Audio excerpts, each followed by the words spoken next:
আসসালামু আলাইকুম রহমতুল্লাহ। যারা এখনো এইচএসসি ভর্তির প্রথম মেধা তালিকার রেজাল্ট দেখতে পারেন নাই, তারা রেজাল্টটা দেখে নিন।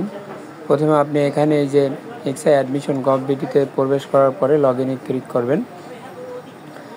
এখানে লেখা আছে যে 23/6 তারিখে রাত 8টা দেশে, এটা এখানে ক্লিক করার পরে আপনি এখানে ক্লিক করার পর লগ ইনে চাপ দেবেন। দেখবেন এখানে লগ ইন আছে।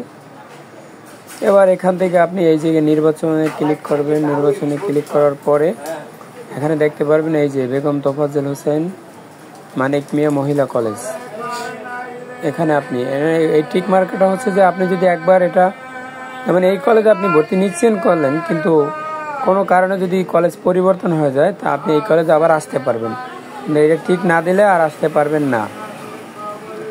আর ভর্তি যদি একবার নিশ্চিত করেন তাহলে একবার নিশ্চিত করলে আর বাতিল করতে পারবেন না। সেটা উল্লেখ আছে যে আপনি একবার নির্বাচন নিশ্চয়ন করলে আর আপনি বাতিল করতে পারবেন না। এ হলো রেজাল্ট দেখার একদম সহজ টেকনিক।